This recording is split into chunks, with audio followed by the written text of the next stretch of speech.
Okay, cool.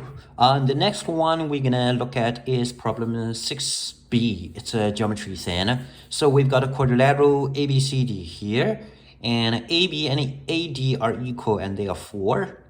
ABC, this guy is 45, and CDA, the opposite guy, is 135. You determine the exact value of BC minus CD. So I have no idea about this thing. I know if a kind of auxiliary line is going to be added, but I see these two numbers. They add up to 180. So B and D add up to 180, meaning we've got an actual circle here. Why don't we just draw the circle? And I noticed that AB and AD are equal. So actually we've got some sort of symmetry here. I mean, some things are fixed. Like we've got a circle, right? Because this is, again, let me say, they add up to 180. They are complementary. I'm sorry, supplementary. So this quadrilateral is actually concyclic. And so I draw something here, and I put A right on the top, right on. Let's say we've got a diameter right down the middle. So we've got A on top, and B and D are on both sides. And right now, if we disregard this exact length, we just, when we talk about only the shape, actually we've got a bunch of freedom here. B can go anywhere actually on this arc.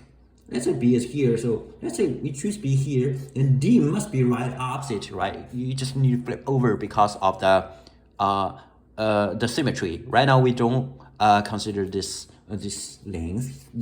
Yeah, we just talk about the shape thing. So the angle should be preserved. So the measure is 45, meaning wherever you choose B, you need to connect AD and find a 45 degree angle extended onto the circle, and the other the point on the circle should be B. This is a C, and then the whole shape is decided, right? Actually, you've got freedom here. I mean, B can move. As B moves, C and D also moves. But that is how the thing is constructed. And according to the problem, seems that BC minus BD is something like fixed. Why is this the case? Why don't we just, because everything is now decided, right? It should be pretty doable.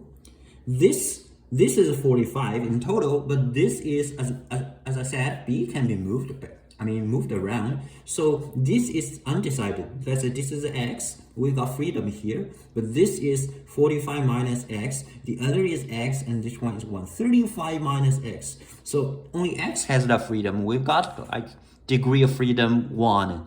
Once X is decided, the whole shape is decided, and this is also X. This is also X because of concyclic structure. This is subtended from the same segment. Yeah, that's it. And let's see. So we are talking about BC minus BD, right? BC minus BD. So assume this is a law of sine. CD would be 2R. I don't know what R is, but it doesn't matter because I've got a concrete length here. So this can come into play in the very last step if we end up with some constant value in terms of angles only. So BC is 2R times, what is the angle for BC? BC is at 135, so minus X, 135 degrees minus X. And what is CD? CD is minus 2R. CD here, 45, yeah. Sine, 45 minus X. Okay, so this is actually 2R sine. This doesn't look good. Let's just say this is a X plus 45 because this is again supplementary. So you can just use the supplementary angle measure. And this is a minus, a negative. Why don't we just flip it over? So it becomes positive X plus 45 degrees, right? And this is a plus also. I mean, cool. Now we've got this, and okay, I see something. This is a minus. X minus 45, this is a minus, flipped over to be a plus, yeah. And then we break things up. I see 2 times sine X and cosine 45 degrees, which is a constant number. And there's another plus, another minus, but they are canceled out. So we end up with actually 2r times, this is a square root 2 over 2. So in total, that is square root 2 and sine x. That is 2r times sine x, and then times square root 2. And you know, this thing is just the segment opposite the x angle. So where is the x angle? This is x angle, right? So the x angle is right opposite this guy, and this guy is 4 according to the problem. So yeah, so with this thing in hand, we can just do 2 times square root 2, and this is the answer we are actually looking for, because we just started from this quantity. We go all the way down, we plug the number 4 in the very last step, as I just said, because we can first do something with the angles. We've got freedom here, but we don't get freedom, I mean, in terms of the, actually we also get freedom, but anyways, I mean, something can be cancelled.